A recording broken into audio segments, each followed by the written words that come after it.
Quando o telefone fixo tocava, ou era Emirates, ou era minha mãe, ou era o meu ex-egípcio que pegou meu telefone no portal e ficava me ligando. E aí, gente, tudo bom com vocês? Sejam bem-vindos. Eu sou a Cacá e tô aqui pra fazer a parte 3 do Verdade ou Mentira sobre Dubai. Eu sei, eu dei uma quebradinha ali na série, mas é porque eu quis dar um pouquinho mais de tempo pra vocês escreverem mais perguntas, né? Assim o vídeo fica mais interessante, mais completo. Eu espero que eu não tenha assustado muita gente com o meu último vídeo, mas tá tudo bem. Eu tô aqui de volta e não vamos perder tempo, porque eu acho que esse vídeo vai ficar muito longo. Já quero ler a primeira pergunta, que é do Danilo Viajou. Verdade que domingo é dia útil em Dubai? Dá pra resolver qualquer coisa? Olha, isso era uma verdade até o ano passado, mas a partir de 1º de janeiro de 2022, isso passou a ser mentira. Isso é uma coisa que, ironicamente, eu nunca contei aqui no canal, mas na época que eu morei lá, a semana começava no domingo e terminava na quinta-feira. Isso quer dizer que o final de semana era sexta e sábado. Isso quer dizer que o sextou deles era quinta. Eu sei, dá um pouco de confusão na cabeça. Eu lembro que eu ficava super confusa quando eu morava lá. Principalmente quando meu dia de folga era na sexta-feira e eu aproveitava pra resolver burocracia, ir em banco, ir no escritório da Emirates, e aí tava tudo fechado, não tinha ninguém lá. Eu falava, ai meu Deus do céu, sexta-feira é o sábado deles, ninguém trabalha. Era bem estranho, mas eu acabei me acostumando. E aí, a partir de 1º de janeiro de 2022, eles resolveram se realinhar aí com o calendário do resto do mundo, porque isso acabava sendo um problema, principalmente pra quem trabalhava, né, nessa coisa de escritório, fazer reunião nas multinacionais, imagina? Galera marcando reunião pra sexta-feira e o pessoal de Dubai lá, da matriz de Dubai, não participava das reuniões. E aí, se a galera de Dubai quisesse fazer uma reunião aí na segunda deles, que era o domingo, que vai entrar em pleno domingão assistindo, eu ia falar Faustão, mas não é mais o Faustão, Domingão com o Hulk, Dança dos Famosos, você vai querer estar lá, já no ritmo frenético de trabalho? Não, né? Então fez um pouco de sentido, isso foi até bem recebido lá nos Emirados Árabes, principalmente pelos expats, que são tipo os estrangeiros que foram trabalhar lá, mas que trabalham em multinacionais, ou nem por isso, na verdade, né? Simplesmente porque você foi criado de segunda a sexta, tendo seu sábado e domingo de final de semana, e aí do nada tudo muda, é confuso. Mas, gente, uma coisa interessante é que, apesar deles terem realinhado, eles fizeram uma pequena mudança, que eu confesso que eu fiquei com um pouco de inveja. A semana passou a ser, né, normal pra gente, segunda a sexta, porém, não é sexta o dia inteiro, é sexta até meio-dia. Isso quer dizer que eles continuaram sextando mais cedo que a gente. Os dias úteis passaram a ser 4 dias e meio e não 5, como é no resto do mundo. Imagina se isso virar moda e a gente começa a ter só 4 dias e meio de obrigações e o final de semana vira 2 dias e meio. Eu não ia reclamar, não. Bem que pra mim não vale, né? Eu trabalho pra mim mesma, não vai fazer diferença nenhuma.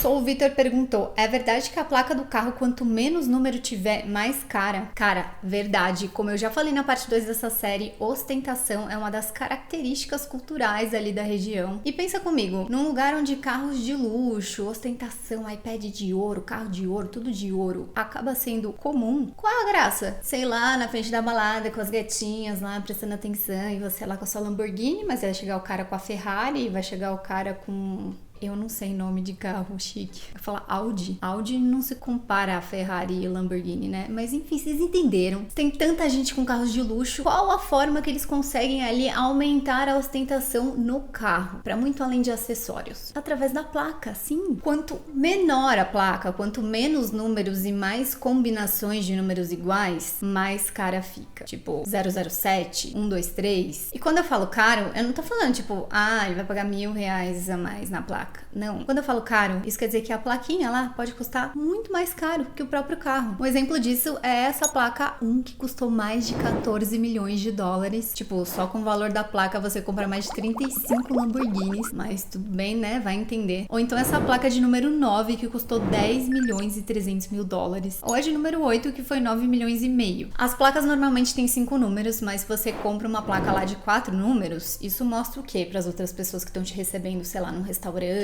no valet, no hotel. Quando vê 4 números, vai falar, não, essa pessoa aí, ela gastou aí uns milharzinhos de dólares a mais, isso quer dizer que ela tem o quê? Uma vida confortável, né, pra poder fazer isso. Aí se você vê uma plaquinha aí de 3 dígitos apenas, isso quer dizer que você gastou aí umas centenas de milhares de dólares, mais de 100 mil, e que de fato, você é rico. Se você tiver uma placa com 2 dígitos, isso quer dizer que você gastou mais de $1 milhão na placa, então definitivamente você tá no nível tipo CEO da vida. Agora, se você tiver um único dígito na sua placa, meu amor, isso quer dizer que com certeza você é da realeza lá dos Emirados Árabes, e mesmo se não for, você vai ser tratado como realeza, porque quem tem um único dígito na placa não é que é rico, é que é tipo bilionário. E sim, isso é muito bizarro. Eu já vi placas com dígito só e normalmente a gente fica assim, né? Tipo, caramba, a família real tá por aí. Isso me lembra até um dia que minha amiga teve a sorte de levar alguém de fato da família real num voo dela, o que é muito raro porque normalmente as pessoas da família real têm os seus próprios jatinhos particulares, eles não vão em aviões comerciais, mas quando isso acontece, se você faz parte dessa tripulação, meu amor, parabéns pra você, porque com certeza você vai ganhar aí uma bela de uma gorjeta ou um presente, porque eles têm o costume de sempre levar pra tripulação ou um presente. Teve gente que já ganhou perfume, mas tipo perfumes caríssimos, e a minha amiga no caso ganhou 3.000 dirhams, só que não só ela, cada integrante da tripulação. Eu não sei vocês, mas 3.000 dirhams aí tá ajudando bastante a minha vida. Inclusive, eu conversei sobre isso com a minha tutora do Cambly ontem na minha aula e ela ficou chocada com esse fato. Wow, yeah, that's okay. Yeah, and they also gave us perfumes, money, perfumes, whatever they want to give us. Wow. Was not always because they had the private jets, but when they flew commercial jets, then they gave us a lot of money. So I don't complain, but for me it was a bit crazy living there. Everything is made of gold. Like they have the biggest tower, the biggest building, the biggest aquarium, gold-plated ring. Yeah, it sounds amazing. I wanted to teach in Dubai, but for the same reasons, I was like, I don't want to wear a bunch of clothes everywhere. Yeah, but you don't have to. E essa é só uma dos milhares de tutores que você encontra no Cambly, que pra quem ainda não conhece, é uma plataforma maravilhosa de ensino personalizado de inglês online. No Cambly você consegue aprender inglês de uma maneira super descontraída, dinâmica, a qualquer hora do dia, em qualquer lugar do mundo. É só você ter uma conexão com a internet, disposição, vontade de aprender, independente do seu nível. Inclusive, eles têm até o Cambly Kids, que é pra crianças. Você vai encontrar aquilo que você busca. Por exemplo, se você tá tentando estudar fora e precisa passar no teste de proficiência em inglês super famoso que é o IELTS, digita lá na busca IELTS que você vai encontrar os professores que são especializados naquilo. Ou então, se você quer falar de um tema específico, eu aqui no canal, por exemplo, adoro falar de veganismo, de aviação, de viagens. Digita lá na busca e encontra lá entre os milhares de tutores nativos alguém que te interesse, alguém que você se identifique. E essa semana tá muito especial porque o Cambly tá oferecendo algo que ele nunca ofereceu, que são 30 minutos grátis para você testar a plataforma. Você pode fazer uma aula inteira de 30 minutos ou dividir em 2 aulas de 15, que é bem legal também porque você pode conhecer 2 tipos de tutores diferentes, ver como é a dinâmica da plataforma. E clicando no link que eu deixei aqui na primeira linha da descrição, além desses 30 minutos, você também vai ganhar um desconto especial para quem assinar o plano anual. Então corre lá, coloca o código KK30MIN, M-I-N, que finalmente chegou sua hora de aprender inglês na prática, principalmente você aí que sempre me vê aqui falando do Cambly, incentivando vocês a falar inglês. Tá moscando? Corre lá, coloca meu código. Ele é válido só por uma semana. Se eu fosse você, eu não perderia. Faz a aula, experimenta a plataforma e corre aqui pra me contar. E calma que eu não acabei de falar das placas ainda não, gente. Nesses eventos onde esses bilionários se reúnem pra fazer o bidding das placas, que são as ofertas, os lances, normalmente o dinheiro tem uma destinação aí um tanto quanto nobre. Também não é só essa coisa de alimentar o ego, de ostentação. Aliás,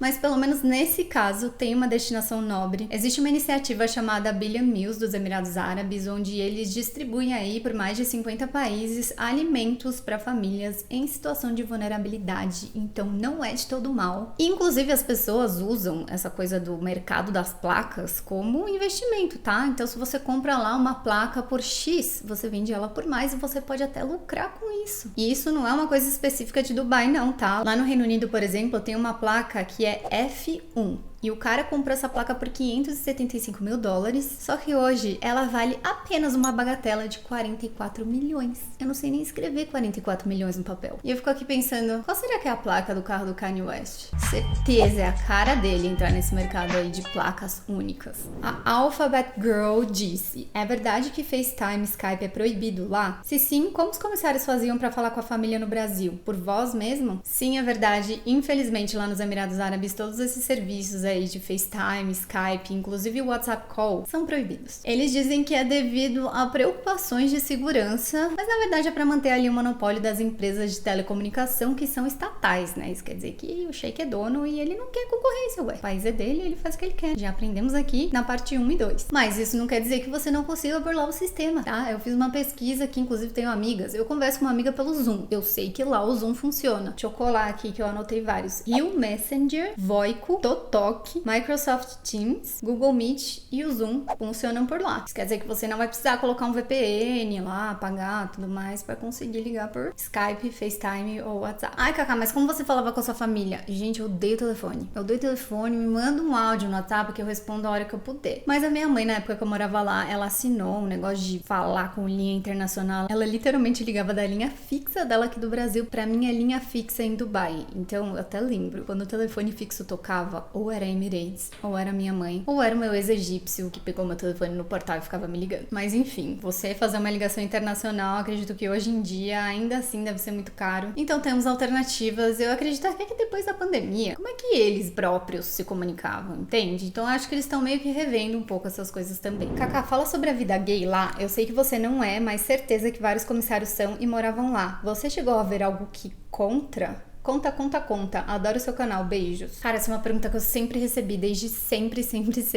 E eu acho que eu nunca fiz um vídeo no canal sobre isso. É um pouco complicado, né? Eu sempre gosto de dar voz pra quem realmente viveu isso na pele. E tem um vídeo no TikTok do Lucas Ramos, onde ele fala como é ser gay nos Emirados Árabes Unidos. Eu acho o vídeo muito interessante, porque ele fala muito sobre masculinidade tóxica. E ele faz uma comparação entre os Emirados Árabes Unidos e o Brasil. Bem interessante, inclusive. Primeiro, ele esclarece um pouco dessa coisa de que, meu Deus, se eu for gay e eu estiver andando na rua, as pessoas já vão me prender lá. Não é bem assim. O que é proibido lá é você ter relações sexuais com pessoas do mesmo gênero, o que eles chamam lá de sexo não natural. E também demonstrações públicas de afeto. Só que demonstrações públicas de afeto é pra todo mundo. Se eu tiver um namorado lá e a gente quiser ficar se beijando no restaurante, não pode. Então, se você não vai fazer nenhuma demonstração pública de afeto, ninguém vai te prender. Ninguém vai invadir sua casa pra saber com quem você tá transando ou não, gente. Pelo amor de Deus, eles têm mais o que fazer. E o que o Lucas Ramos falou, que eu achei bem interessante, é que aqui no Brasil, por exemplo, se você vê um homem usando rosa, fazendo a unha, pintando a barba, usando o filtro do Instagram, do Snapchat com um coraçãozinho rosa, com carinha, sempre vai ter um pra duvidar da masculinidade do cara. Sempre. Mas lá nos Emirados Árabes, não, isso é muito comum. Inclusive, é muito comum você ver homens se cumprimentando, ponta de nariz com ponta de nariz, se olhando no olho, andando de mãos dadas na rua. Isso é demonstração de companheirismo, de respeito, de irmandade. E aí ele termina o vídeo, inclusive, falando que ele tem muito mais medo de parecer gay na rua aqui no Brasil do que ele tinha medo nesses 6 anos morando lá em Abu Dhabi, que ele trabalhava pra Etihad. Porque aqui no Brasil, realmente, as pessoas podem morrer, não voltar pra casa viva, porque você parece gay demais. E esse medo ele nunca sofreu lá, então eu acho muito importante enfatizar isso. Mas aí vocês vão me perguntar, assim como a Tooth Bonnie 3x Shona me perguntou, como as pessoas trans são tratadas em Dubai? Que até eu não sabia responder direito, eu tive que fazer pesquisa e eu encontrei assim um monte de notícia. Eu até lembro que esse ano ficou muito famosa, né? Aquela modelo tailandesa que foi barrada em Dubai. O nome social dela, ela não conseguiu trocar. Eles proíbem você trocar o seu sexo, o seu gênero no passaporte. Só que ao mesmo tempo, a Tailândia é referência em cirurgia de mudança de sexo. Quando isso tudo veio à tona, quando ela foi barrada em Dubai, os caras barraram ela lá com a desculpa de que ela era mulher, mas era homem. Era isso que eles afirmavam pra ela. Tá, você é mulher, mas você é homem, você não pode entrar aqui. Inclusive, essa não é a única história. Lá em 2014, eu tava morando lá, eu lembro que 2 travestis brasileiras foram barradas, foram presas por 24 horas lá em Dubai, simplesmente por serem travestis. A própria Mirella Santos estava contando aí esses dias num podcast que ela foi confundida com uma mulher trans lá nos Emirados Árabes e quase foi deportada. Ela passou por uma situação super constrangedora no aeroporto, mandaram fazer raio-x pra ver se tinha peru dentro dela. E ela, sem entender nada, ela achou que as pessoas estavam achando que ela tava carregando droga, mas depois ela foi perguntar pra guia turística dela, que era uma indiana, e a guia turística duvidou também dela, tipo, meio que tava acreditando na galera lá do aeroporto. Então assim, é cada dor de cabeça, é cada coisa desnecessária que nem precisava estar acontecendo. acontecendo. É muito triste, é muito revoltante, sim. A Talvez Universo perguntou: as pessoas que foram trabalhar na construção de Dubai tiveram seus passaportes confiscados. É verdade? Sim, é verdade. E apesar de eu não poder afirmar que isso acontece com todas as pessoas, afinal de contas, quando eu morava lá, eu conheci um brasileiro que era engenheiro e eu perguntei isso pra ele e ele falou assim, com toda a confiança de que na empresa que ele trabalhava isso não existia, mas que ele não colocava a mão no fogo por outras empresas, porque esses boatos rolavam. E assim, aquilo que eu falei nas últimas partes dessa série, a mídia lá omite muita coisa. Então você não fica de fato sabendo, né? Eu, na época, fiquei sabendo daquele negócio da parte pobre de Dubai, das pessoas que foram exploradas na construção de Dubai, que X pessoas morreram, assim, um número exorbitante. Inclusive tem até um jogador agora na Copa do Mundo, um jogador alemão, que se recusou mesmo, boicotou a Copa do Mundo por ser realizada no Catar, que é outro país, não é os Emirados Árabes Unidos. Mas também tem uma história muito parecida nessa questão da exploração da mão de obra pra construir aquela cidade absurda. Quando eu fiquei sabendo disso, eu fiquei chocada.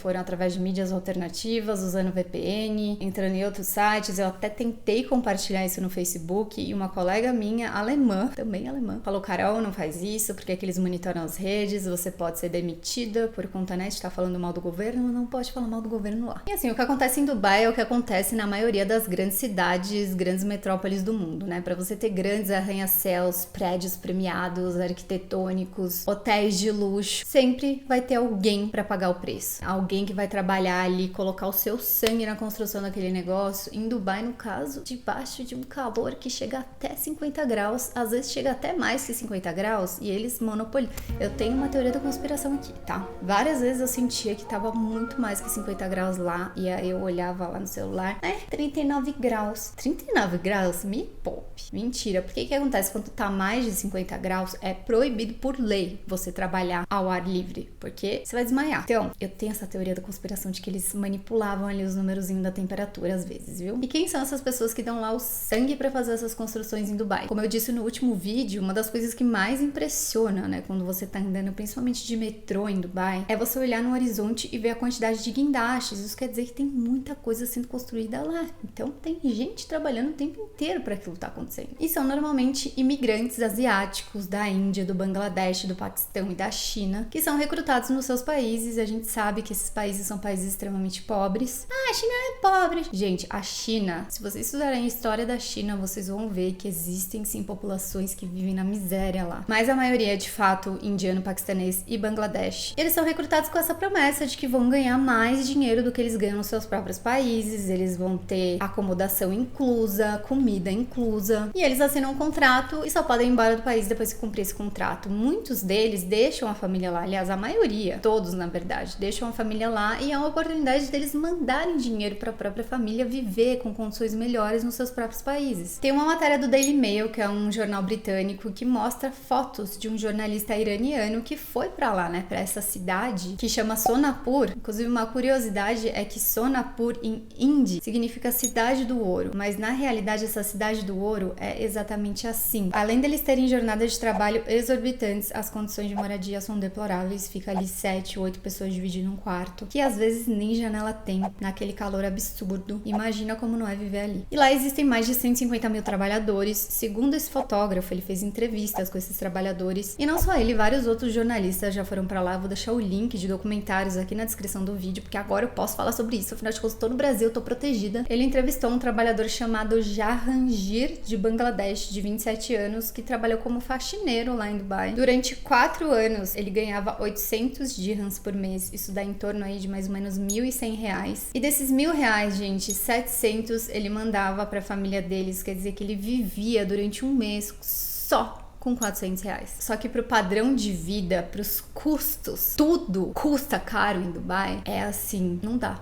Não dá pra viver. E sim, existem muitas denúncias de que esses trabalhadores, quando chegam lá, têm os passaportes confiscados. Isso quer dizer que se eles decidirem, tipo, cara, cansei, minha mulher tá precisando de mim, preciso voltar pro meu país, ele não pode. É surreal, é desumano, e eu acho que o mais triste de tudo isso é que cada vez mais trabalhadores saem dos seus países, mesmo sabendo que a situação é desse jeito, porque eles, de uma maneira ou de outra, ainda assim é melhor do que a situação que eles vivem nos próprios países. E na Expo 2020, que foi um mega evento evento que foi cancelado por conta da pandemia e realizado em 2021 ou 2022? Não, 2021. A Equidem, que é uma organização de direitos humanos e trabalhistas do Reino Unido, fez várias denúncias com relação à montagem, à estrutura e toda a organização, todo o acontecimento da Expo precisou de mão de obra, de trabalhadores. E muito mais trabalhadores foram recrutados sob condições ainda piores, gente. Nem a tradução do contrato na língua deles era feita. Então imagina você receber um contrato lá todo em inglês ou qualquer outra língua que você não entenda e você assina aquilo. E chegando lá começa a acontecer várias reduções salariais. Nesse relatório da Equidem, eles falam que teve redução salarial de até 75%. E aí você vai falar o quê se você assinou a parada? E se você virar e falar assim, nossa, ufa, ainda bem que eu não moro lá, que eu não trabalho lá, né? Ainda bem que eu tô aqui no Brasil. Pra algumas situações sim, mas pra situações como essa, gente, infelizmente aqui acontece assim, pessoas vivendo sob condições assim análogas à escravidão aqui tem de monte, desde brasileiros até bolivianos, venezuelanos, vários imigrantes vêm pra cá e comem o pão que o diabo amassou sim. É muito importante que a gente tenha consciência disso e se vocês me perguntarem, ai Cacá, mas você já foi pra Sonapur, você já viu tudo isso? Cara, apesar de Sonapur ser super perto de Dubai, eles fazem de tudo pra você não ver ali no mapa. Eles não divulgam, ninguém sabe. É o que eu falo, eu venho descobrindo as coisas depois que eu saí de lá. E assim, você vê um país tão rico, né, com tanta ostentação. Olha tudo que eu mostrei aqui da ostentação das placas e você vê esse outro lado. Há um contraste muito grande. É uma população super alienada assim. Não sei, cara, às vezes eu penso, eles acham que Dubai é construído por fadas e doentes. Não sei quem regulamenta isso, porque o governo não melhora essas condições. Não consigo entender. E é isso, gente. Eu espero que vocês tenham gostado do vídeo. Se você gostou, deixa o seu like, comenta. Se você não souber comentar, comenta assim, ó. Sextou ao meio-dia. Como um protesto mesmo aqui pra gente reivindicar, quem sabe, uma jornada de trabalho aí de 4 dias e meio. Por que não? A esperança é a última que morre. E eu tô falando muito disso porque o comentário de vocês ajuda muito a engajar o canal. E um canal que cresce é um canal que vai proporcionar a pessoa que vos comunica, quem sabe, a voltar pra Dubai e, sei lá, talvez invadir um leilão de placas de milionários e sair de lá com as mãos abanando. Afinal de contas, eu não tenho dinheiro nem pra comprar o carro, quanto mais uma placa de milhões. Vai que alguém quer me fazer uma doação. Até parece. Morei lá quase 4 anos, ninguém nem me deu um dente de ouro, vão fazer uma doação milionária pra mim. Caroline, acorda pra vida. Enfim, gente, obrigada por assistirem até aqui. Deixa suas perguntas aqui no comentário pra quem sabe existir aí uma parte 4. E é isso, um beijo e até a próxima.